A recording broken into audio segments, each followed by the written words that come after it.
Olá, nobres cinerautas, sejam muito bem-vindos a mais um vídeo aqui e bora continuar com a saga do Alien, com a sequência do filme Alien, O Resgate. Vamos aqui abordar algumas curiosidades de bastidores, de efeitos especiais, algumas tretas que tiveram, uma treta aqui, outra treta ali. Não deveria ter, mas um filme grande assim, acaba tendo. E vou falar aqui também uma certa curiosidade, uma certa proximidade entre o Alien e o Exterminador do Futuro. Sim, teve uma certa conexão aí. Quer saber mais? Então, continua nesse vídeo. Não se esqueça de se inscrever no canal, dar like no vídeo, comenta aí, compartilha para todo mundo. Bora aumentar a sua comunidade cinerautas. Então, partiu!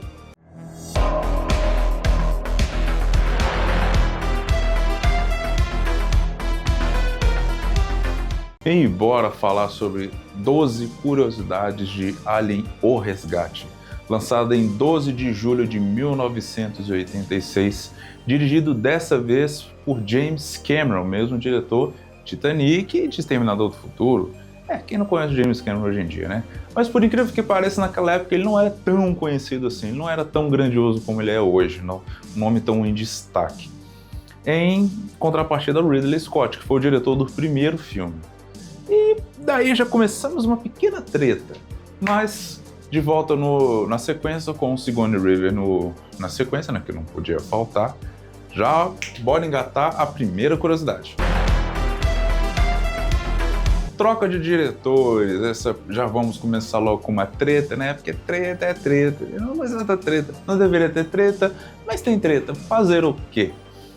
Graças à baixa bilheteria na época de Blade Runner, dirigido inclusive pelo Ridley Scott, supra-sumo da ficção científica que é esse filme, não só ele, mas o Alien também, dirigido pelo Ridley Scott, na época Blade Runner deu uma baixa bilheteria.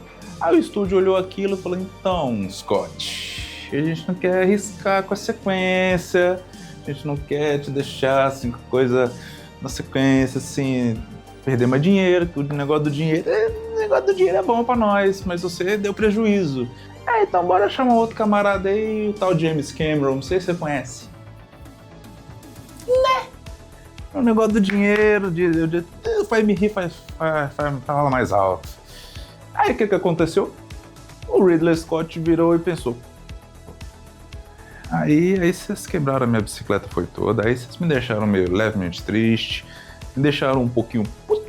Aí eu fiquei chateado, um tanto quanto puto. Aí ele ficou puto. Aí a equipe inteira dele, pra quem não sabe, ele é inglês, e a equipe inteira também, compostas por membros ingleses, viraram falar: uma merda, também a gente tá junto com ele, a gente só não se demite porque a gente precisa de emprego. Mas também tô tão puto aqui. Aí o James Cameron chegou com toda boa vontade, toda malemolência. Gente, beleza e tal, sou americano aqui, vambora, vamos fazer o filme. E se ignoraram. Tipo, trataram o James Cameron muito mal. Imagina isso. Os caras desrespeitavam o James Cameron constantemente no set de filmagem. Fazendo paradas pro chá, fazendo pequenas grevezinhas, assim.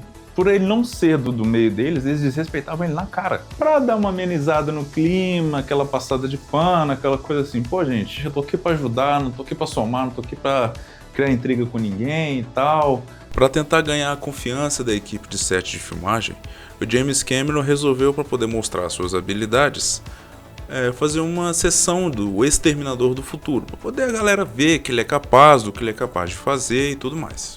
Ninguém fez caso. Uma ou duas pessoas, uns gato pingado foram. Eu desconfio muito que depois de alguns anos muita gente se arrependeu disso, viu? O sucesso que virou Exterminador do Futuro. Depois descambou tudo, que pelo amor de Deus, cada filme que vou te contar, Gênesis está aí pra te falar. Em contrapartida, Blade Runner, que foi lançado em 1982, no set de filmagem, o Ridley Scott sofreu uma coisa bem parecida. A galera, a equipe de filmagem americana, meio que achava, tipo assim, ele meio frio, achava ele meio distante, e ele também reclamou sobre eles. Porque o sindicato norte-americano era muito rígido, muito fechado, e ele também teve esse certo atrito. Fazer o quê, né? Curiosidade número 2, Rainha Alien, um dos ícones, um dos destaques que aparece nesse filme. aquele xenomorfo gigantesco que é a rainha dos aliens, não foi fácil de fazer. Ela era gigantesca. Tinha que ter em média mais ou menos de 14 a 16 pessoas para poder controlar ela, controlar a cabeça, o corpo. Tinha mais uns 2 caras por dentro do corpo dela para poder controlar os braços, o rabo, a cabeça. Ela era tão grande, mas tão grande, que precisaram deslocar da oficina onde que eles estavam criando ela, deslocar a cabeça, deslocar o rabo para poder enfiar dentro do elevador e descer, tirar de lá onde que estava e colocar no transporte para levar até o estúdio. E mesmo assim, ficou praticamente impossível enfiar lá dentro do elevador. E para dar aquela disfarçada, para ninguém perceber que era um big de um fantoche, fumaça, luzes, sombras, aquele joguinho, na malemolência ali do cinema, foram necessários para poder, assim, maquiar, né? Maquiar de um jeito que o público não perceba que era um big de um fantoche. Aí que no caso vem muita suspensão de descrença, né? Porque se você assistir o filme com os olhos de hoje em dia, você vai ver que é um mega de um bonecão. Bem feito, não vamos esculhambar aqui. É um mega do bonecão bem feito. Mas se você olhar com os olhos daquela época, fica divertido pra caramba, porque um bicho daquele tamanho batendo de frente com a Ripley é sensacional. Vocês sabiam também que foram feitas 2 cabeças para articular dependendo da cena, articular, melhorar, interagir melhor com a rainha? Uma cabeça mais leve para movimentos, movimentação, assim, aquela coisa toda, uma leve, vamos dizer assim, e outra um pouco mais densa, um pouco mais pesada para manter todos os compartimentos hidráulicos, que era para mexer a mandíbula, o olho, né? As expressões faciais, aquela gosma dela caindo. Inclusive, se você não sabe, aquela gosma caindo é um GLK-Y. Veja meu outro vídeo que você vai entender. E os 2 camaradas que ficavam dentro do peito dela controlavam os outros braços dela, não só os braços, mas como a cauda também. Na boa, se eu fosse algum dublê desses, eu com certeza iria querer um aumento. Imagina um cara aqui assim mexendo aqui, o outro mexendo aqui, os 2 apertados num lugar assim. Só para imaginar.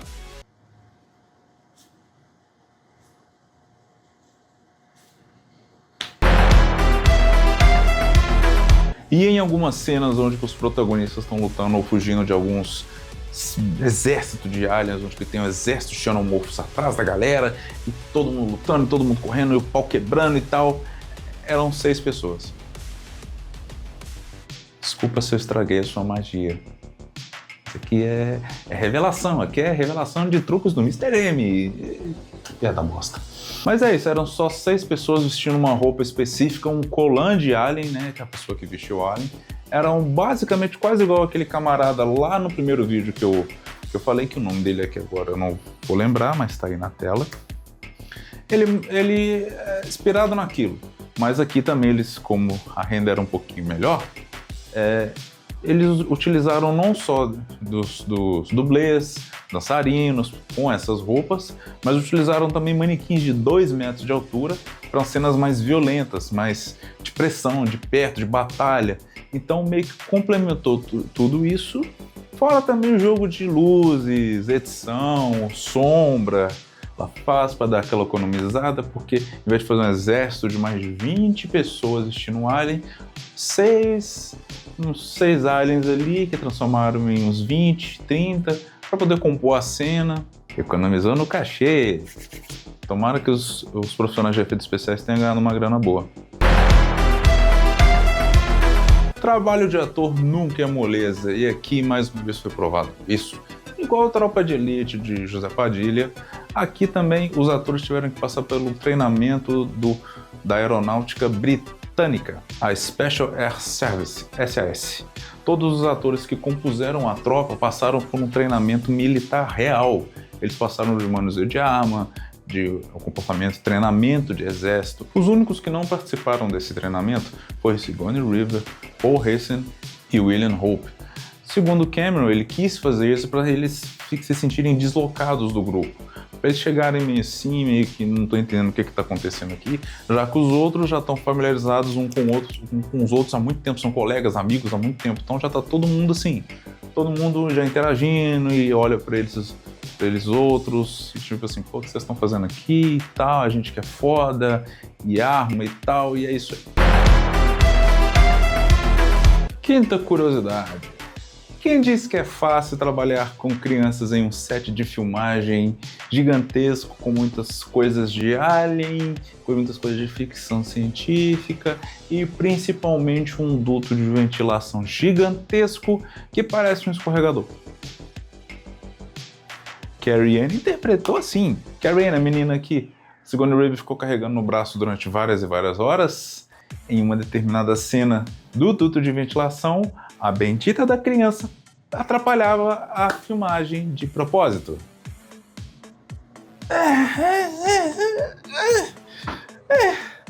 É paciência, né? A bendita da Carrie Ann simplesmente chamou essa cena do duto de ventilação de escorregador de 3 andares, porque ele era gigante. E ela toda hora ficava escorregando e atrapalhando as filmagens. James Cameron virou para ela e disse: "Ô cidadã, tudo bem? É o seguinte, se tu parar de escorregar e vai cair a cena, faz a cena, tá? Faça a cena, com tudo bonitinho e tal, vai com a titia Ripley, que assim que você acabar a cena, você pode brincar com esse escorregador o quanto você quiser." E assim foi feito. James Cameron persuadiu, a menina desistiu de vacaiar a cena, desistiu de jogar milhões de dólares fora, porque a cada momento, assim, cada hora era uma grana indo pro ralo, e ele cumpriu a promessa, e ela ficou lá escorregando. Confesso que eu também faria isso. Atrapalharia a cena? Claro que não, mas com certeza eu ia zoar um pouquinho no set de filmagem. Vocês podem perceber que a minha estadia num set de filmagem ia ser bem curta. Sexta curiosidade, James Cameron ataca de novo o mestre da criatividade. James Cameron é mestre, né, velho? Porra, o cara é violento. Foi ele que criou o design da rainha Alien. Sim, ele, além de ser um excelente desenhista, ele tem essas ideias mirabolantes sempre, constantemente. Exterminador do Futuro tá aí para confirmar. James Cameron quis que não fugisse tanto assim do design original do H.R. Giger.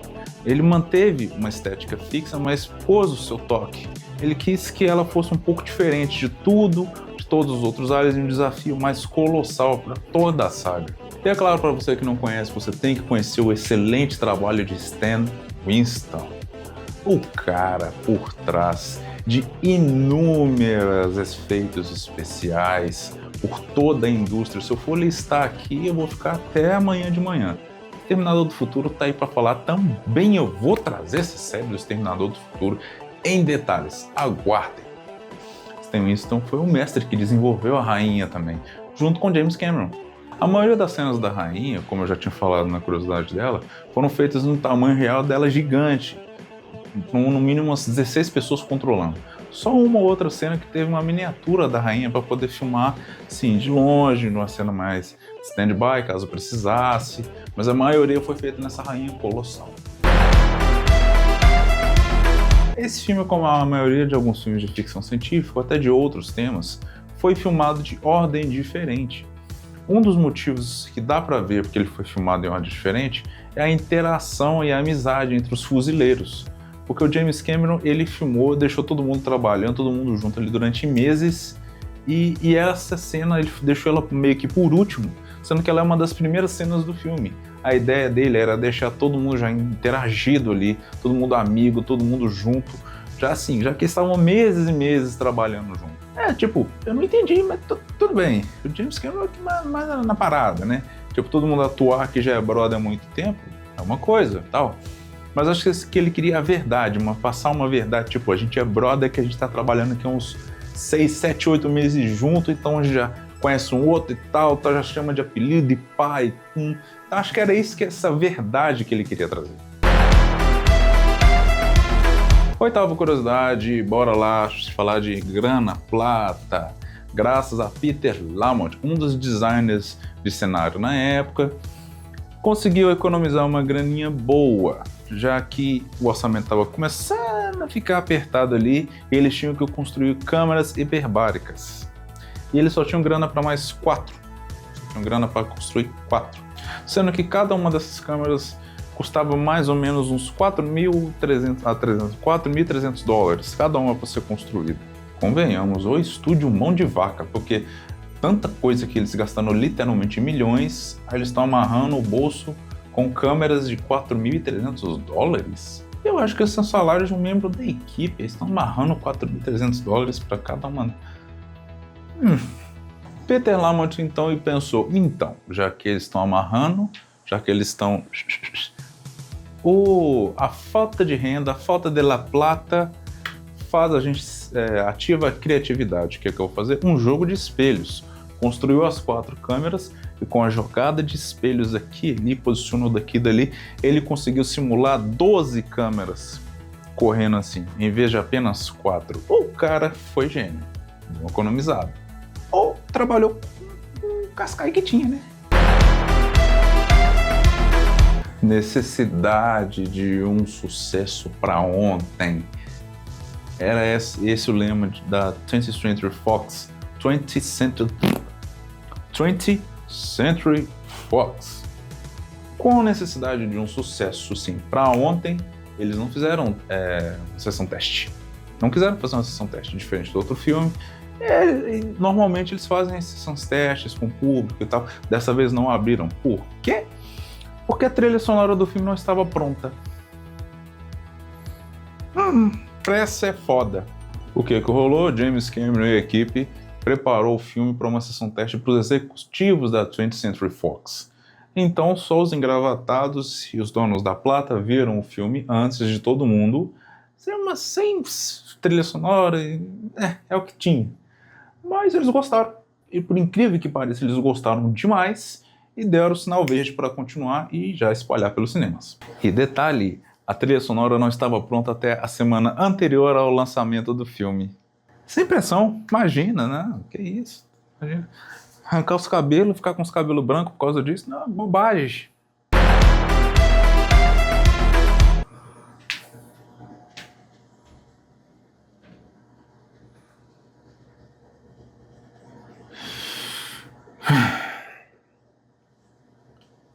Essa próxima curiosidade bateu aqui, ó.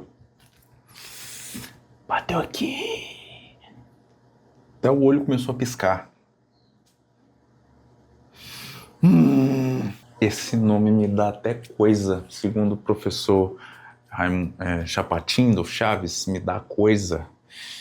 O filme sofreu uma reedição total. Acho que eu vou até embora depois dessa. James Cameron não estava satisfeito com a edição momentânea do filme. Ele não estava curtindo, e quem era o editor na época era o Ray Lovejoy. E ele começou a discutir com o Cameron falou alguns pontos que ele não gostou, inclusive considerou demitir ele e substituir por Mark Goldblatt, com quem ele trabalhou com o Exterminador do Futuro. O cara tinha cacique, né? O Exterminador do Futuro realmente não tinha muito o que discutir. Aí o que ele fez? Bom, ele fez o que qualquer editor nessa situação faria. Ele se trancou um fim de semana inteiro dentro do estúdio, dentro da ilha de edição, para poder editar o filme todo sozinho.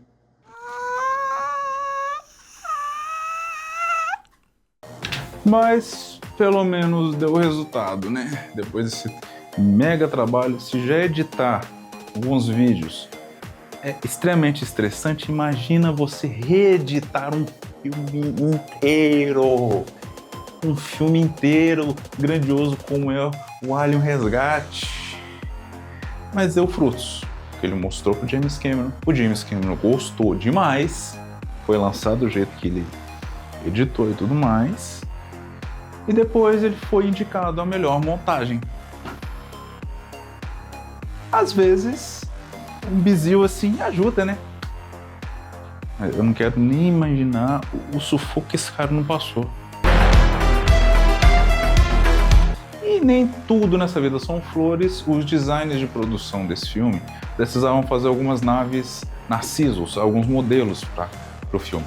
Como ninguém achou, todo mundo teve que refazer do zero, assistindo o filme anterior. Então eles assistiram Alien, o Oitavo Passageiro algumas vezes, para poder ter um modelo, para poder se inspirar e ter certinho aquele, o modelo Narcissus que é usado no filme e que ninguém achou o modelo original, nem a miniatura, nem nada. E alguém deve ter roubado. Com certeza alguém roubou. Isso acontece muito, tá? Coisa de milhões de dólares assim, normal. Eu fico imaginando a raiva dos modeladores, James Cameron chegando. Onde está a nave Narcissus? Ninguém achou, não tem. Então vão ter que refazer tudo do zero. Vai assistir o Alien Oitavo Passageiro para poder ver. Tinha que ser americano esse diretor, filha da...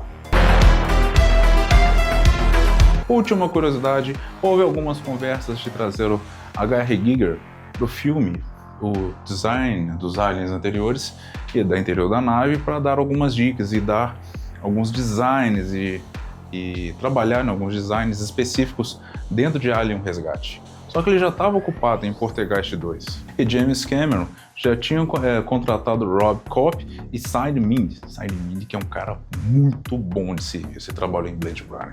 O cara é sensacional. Os designs dele me encantam até hoje. E ele também já tinha desembolado o design da rainha. Ele se inspirou em algumas coisas do próprio H.R. Giger. E ele mesmo já fez sozinho. Então, assim, não tinha tanta necessidade de trazer o cara de volta. Mas se trouxesse, ia ser muito bem-vindo, porque o cara, ele mandou muito bem, ele fez a alma dos designers do filme anterior, do primeiro, para se inspirar nesse, então seria muito bem-vindo, mas não deu. E se você gostou do vídeo, não se esqueça de se inscrever no canal, dar like no vídeo, compartilha para muita gente, comenta aí, mas comenta com educação, tamo junto aqui, gente, brother. Se você discorda de alguma coisa que eu falei, deixa nos comentários aí. E tá tudo certo. Se eu falei alguma coisa que ou foi errada ou que você não gostou, comenta aí, tá tudo certo. Se curtiram e amaram essa lista de curiosidades, essa lista dos filmes, comenta aí também. Tamo junto demais, isso ajuda demais. Galera, aciona o sininho aí para poder sempre ter novidades aqui e acompanha lá no Instagram também. Então, até a próxima!